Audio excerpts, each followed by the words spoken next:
युद्ध से जुड़े सवालों पर वापस आते हैं। वैद सर के पास चलते हैं। वैद सर, दो छोटे छोटे सवाल हैं, इन सवालों के जवाब बाकी दोनों मेहमानों से भी लेंगे।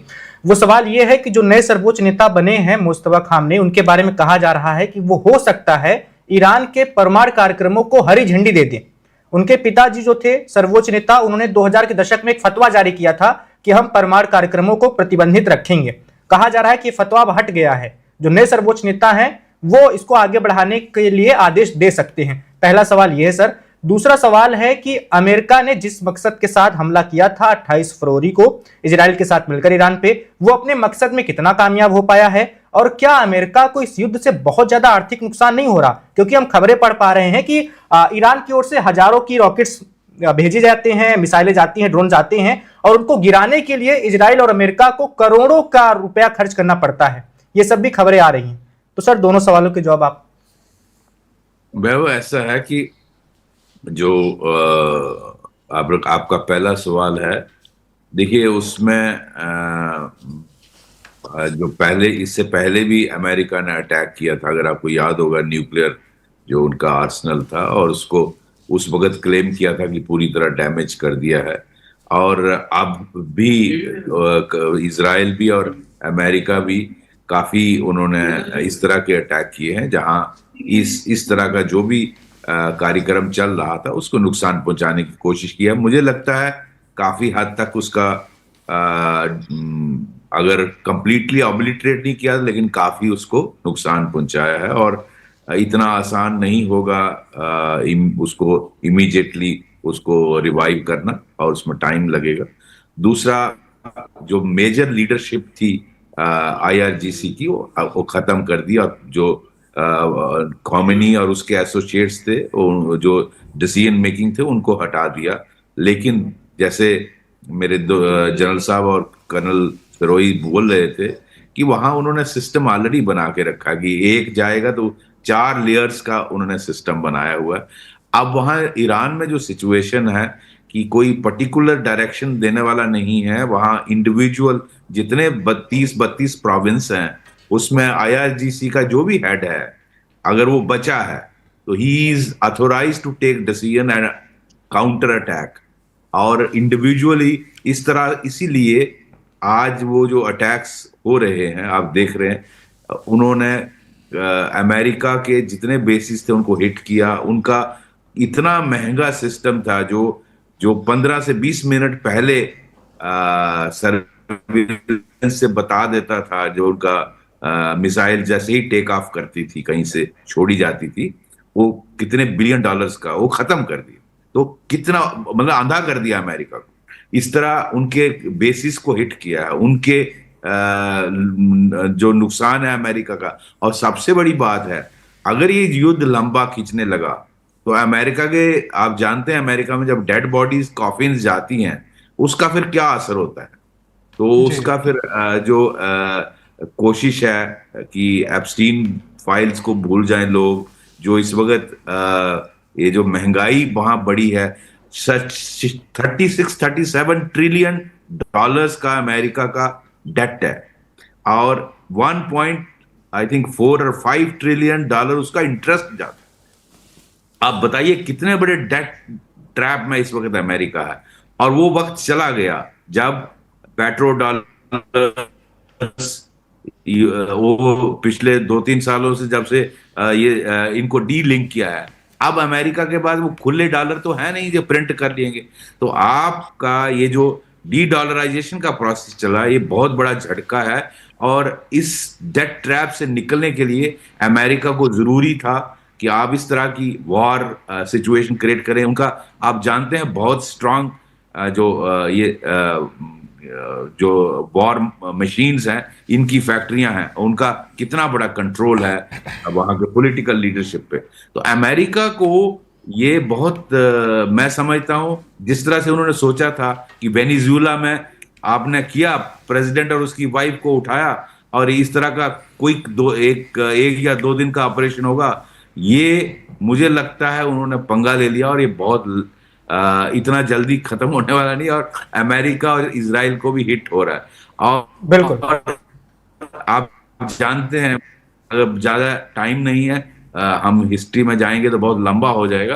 बिल्कुल लेकिन इसमें शियाज का आप जानते हैं किस तरह से सेंटिमेंट मिला है, करबला से लेकर आज से 1200 कितने साल, 46 ईयर्स से पहले आप लें तो इसमें एक ये भी थ्योरी चल रही है कि जो जिस तरह का जो सुन्नी इस्लाम है उसमें रिफॉर्मेशन ये जो प्रिंस सलमान है सऊदी अरेबिया के, वो कर रहे हैं, उनको लगता है ये मुमकिन तब तक नहीं है जब तक ये यहाँ कट्टरपंथी रहेगा ईरान में। और ये अमेरिका, सऊदी अरेबिया और इजराइल मिलकर ये सारा इसको करना चाहते हैं। और उसमें जो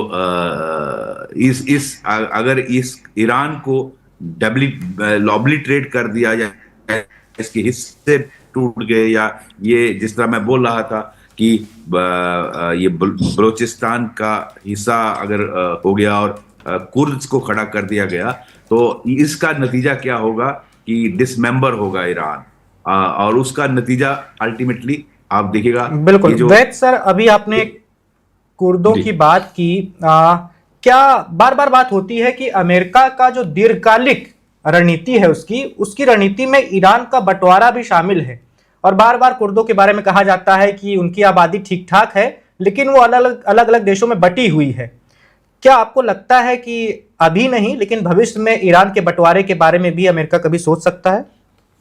अमेरिका अपने फायदे के लिए कुछ भी कर सकता, ये मैं बड़ा फर्मली जानता हूं। उनका कोई मोरल स्टैंडर्ड नहीं है। वो ये बोलते हैं कि वो डेमोक्रेसी के लिए किया।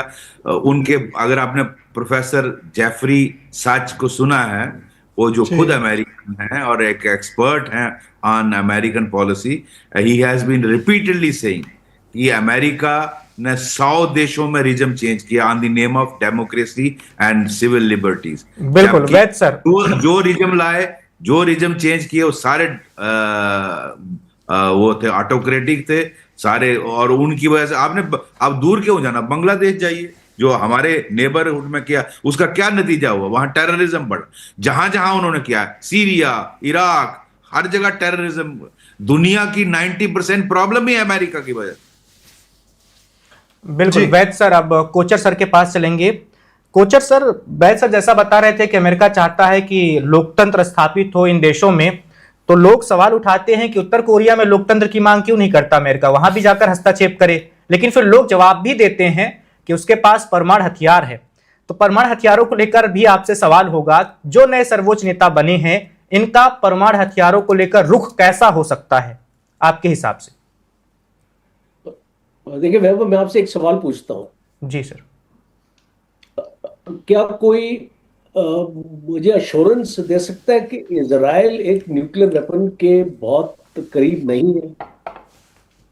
सी, यू हैव टू अंडरस्टैंड, जो पूरे वर्ल्ड की वेपन टेक्नोलॉजी में माहिर है इजराइल, और जिस हिसाब से भारत भी उससे पूरी टेक्नोलॉजी के क्षेत्र में डिपेंडेंट रहता है, और इस सिंदूर में भी हमने देखा कि इस तरीके से हमने इजराइल से जो ये हथियार जो इसको इजराइल के थे हमने इस्तेमाल किए, तो देयर इज नो अश्योरिटी। देखिए आपके आज की डेट में देयर आर ओनली 9 कंट्रीज जिनके पास न्यूक्लियर वेपन्स है। ये जो 9 देश है ना, इनको कोई छूना भी नहीं चाहता। तो द इम्प्रेशन नाउ इज, अभी जर्मनी ने भी, अगर आप देखें इसको, लेटेस्ट न्यूज इज जर्मनी ने भी एक अपना डिजायर एक्सप्रेस किया है दैट इसको न्यूक्लियर वेपन्स इज रिक्वायर्ड। तो जब हम इसको यूक्रेन का, आपने इसको न्यूक्लियर हथियार ले लिया और आपने देख लिया यूक्रेन के साथ क्या हुआ। बिल्कुल। सो अल्टीमेट एनालिसिस ये है कि आप एक रीजन में डिस्पैरिटी नहीं कर पाएंगे, इसलिए Iran is not willing to forgo the nuclear option. आज वो बोलता कुछ है करता कुछ है, बिकॉज आईएई को इंस्पेक्शंस पूरी तरीके से, आपने आईएई के हेड को आप सुन लिया, उसने ये स्टेटमेंट दिया कि I believe Iran is nowhere near the nuclear weapon, but I cannot be too sure. Because I have not, मैंने अच्छी तरीके से मुझे उसको एक्सेस नहीं मिला वहां जाने का। तो ये बात अगर इस तरीके से हम आगे लेके जा रहे हैं तो आपको समझना पड़ेगा that for Iran to be relevant here it needs the nuclear weapon. And Iran ने अपना एक्सेस ऑफ रेजिस्टेंस आपका क्यों बनाया? सी इफ यू जियोपॉलिटिक्स में आप खाली एक चीज पे नहीं फोकस कर सकते, you have to have linkages everywhere. और इसीलिए इसको एक्सेस ऑफ रेजिस्टेंस ईरान ने इसको क्यों बनाया। और ये मेरा लास्ट पॉइंट है, जब तक आप पैलेस्टीनियंस को इशू में नहीं लेके आएंगे, देखिए पूरे मुद्दा जो लड़ाई का है वो आपके पैलेस्टीनियन इशू का है। और अगर आप ईरान और इजराइल की दुश्मनी देखें, it is based on Palestinian issue. And we have to understand this कि अमेरिका कैनॉट साइडलाइन दिस। आपने एक बोर्ड ऑफ पीस अपना बना दिया और उसमें गिने चुने उसमें कंट्रीज है, उसमें ऐसे देश हैं हु डोंट इवन मैटर, और उसमें आपने पैलेस्टीनियंस को आपने इंक्लूड ही नहीं किया एक पीस के लिए। तो जब तक आप स्टेक होल्डर्स को नहीं इन्वॉल्व करेंगे पीस के लिए, आपको पीस आपको कैसे मिलेगी? और आप इसको न्यूक्लियर, ऑयल, ये सारे डिफरेंट डिफरेंट मुद्दों पे लड़ रहे हैं, एक्चुअली मुद्दा अलग है। बिल्कुल।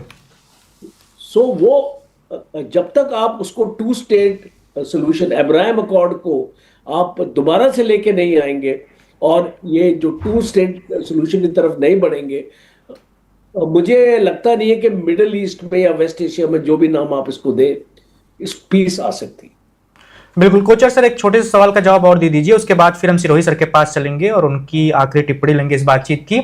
मेरा सवाल ये वैद सर से भी था, अमेरिका जिस मकसद के साथ इस जंग में कूदा था, उस मकसद में अभी तक वो कितना कामयाब हो पाया होगा 10 दिनों की जंग के बाद? 40%, 50%, 60%? आपके हिसाब से आंकड़ा क्या है सर?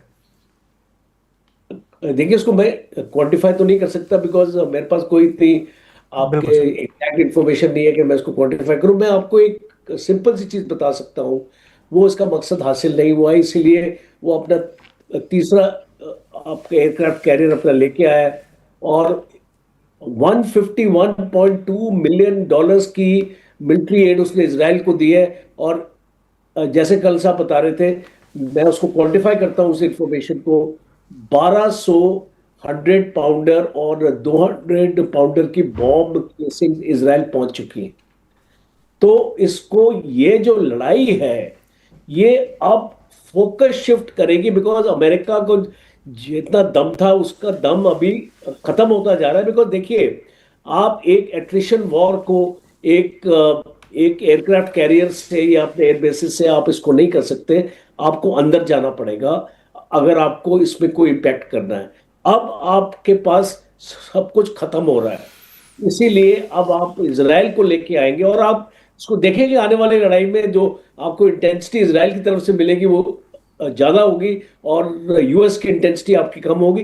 बिकॉज अगर उसने इस लड़ाई को 10 दिन और सस्टेन करना है तो उसको ये करना पड़ेगा और वो इसको रोकने के अभी चक्कर में नहीं है। तो इसलिए मैं मानता हूं कि 10 दिन और आप जो आपके जो ये जो प्रोग्राम है ना आपका और उसी तरीके से चल सकता है, मैं ये मानता हूं। उसके बाद नई सरकार भी हो सकता है बन जाए ईरान में। बिल्कुल। सिरोही सर के पास चलते हैं। सिरोही सर, आपसे भी 3 छोटे छोटे सवाल हैं। पहला सवाल तो ये कि ईरान के परमाणु कार्यक्रम को क्या होगा? सर्वोच्च नेता जो नए आए हैं वो कैसा रुख रखेंगे अपना इस पर? इसके साथ ही अमेरिका का कितना मकसद पूरा हुआ है, जो मैंने बाकी दोनों मेहमानों से सवाल किए थे। और तीसरा ये कि B-2 बॉम्बर लैंड किए हैं RAF फेयरबोर्ड में और वही साइप्रस जिसकी हम बात कर रहे थे, वहां पे बताया जा रहा है कि अमेरिका एक बहुत बड़े हमले की तैयारी अभी कर रहा है और हो सकता है, जैसा ट्रम्प बार बार कहते हैं, सबसे बड़ा वाला हमला तो अभी बाकी है। तो आपके हिसाब से वो हमला कैसा हो सकता है? देखिए वैभव जी, पहली बात तो जो ट्रम्प साहब कहते हैं उसको तो मैं I don't give any credit to that person because वो क्या कहते हैं उनका कुछ पता नहीं है। तो इसलिए उसको सवाल का वो अगर कह रहे हैं कि बड़ा हमला होने वाला है तो हो जाएगा या नहीं होगा उसको। पहला सवाल आपका ये था कि जो है अमेरिका ने क्या हासिल किया है। मैं कहता हूं अमेरिका ने जो उनका ऑब्जेक्टिव था वो अभी तक उन्होंने अचीव नहीं कर पाए हैं। और ये लड़ाई जिस तरीके से लड़ाई चल रही है, मैं आपको सिर्फ पहले 100 घंटे का देता हूं। पहले 100 घंटे में अमेरिका ने $3.7 बिलियन जो है खर्च करे हैं। तो आप अंदाजा लगा कि आज 10वां दिन है, 10 दिन तक उनके कितने पैसे खर्च हुए, नंबर 1। नंबर 2, जो पैट्रियट मिसाइल्स हैं उनकी, वो $4 मिलियन की एक आती है। अब पैट्रियट मिसाइल्स का उनका जो है, जो उनके पास था उसका जो है धीरे धीरे कम हो रहा है, इसलिए अब वो जापान और साउथ कोरिया में जो उनके मिलिट्री बेसिस है वहां से वो पैट्रियट मिसाइल अपनी मंगा रहे हैं। तीसरा, ये साफ जाहिर बैटल इंडिकेशंस होती है, उससे पता लगता है दुश्मन की हालत क्या है। तीसरा, अगर एयरक्राफ्ट कैरियर आ रहा है तो इसका मतलब ये है कि 2 एयरक्राफ्ट कैरियर जो करना चाहते थे, जो उनका पूरा का पूरा इकोसिस्टम है एयरक्राफ्ट कैरियर को अकेला नहीं होता, उसके साथ काफी और जो है शिप्स वगैरह होते हैं, डिस्ट्रॉयर, फ्रिगेट, सबमरीन। अगर तीसरा भी मूव कर रहा है तो इसका मतलब है अमेरिका के हाथ से लड़ाई बाहर निकलती जा रही है। ठीक है जी। अब आपका एक और सवाल था, वो मैं भूल गया। बिल्कुल, परमाणु कार्यक्रमों को लेकर सवाल था सर। जैसा कि ईरान के लोग कह रहे हैं, खासकर विदेश मंत्री, कि हम तो परमाणु वार्ता कर ही रहे थे अमेरिका से, अमेरिका ने धोखेबाजी करते हुए युद्ध छेड़ दिया, हम पर हमला कर दिया। तो क्या ऐसा नहीं हो सकता कि ईरान के नए सर्वोच्च नेता सोचे कि बहुत हो गई वार्ता, चलो बना ही लेते हैं? बिल्कुल, देखिए वैभव जी, जैसे जनरल साहब ने बताया है, ईरान के पास डिटरेंट क्या, देखिए कोई भी देश को अगर दुनिया में सरवाइव करना है उसके पास कोई डिटरेंस होना चाहिए। जब तक उनके पास न्यूक्लियर वेपन्स नहीं थे तो उन्होंने प्रॉक्सीज को अपने जो एरिया, जो एक्सिस ऑफ रेजिस्टेंस बनाया, जिसमें हिजबुल्लाह, हमास, हौती, जिनको लेके आए। फिर उन्होंने अपना मिसाइल प्रोग्राम बनाया।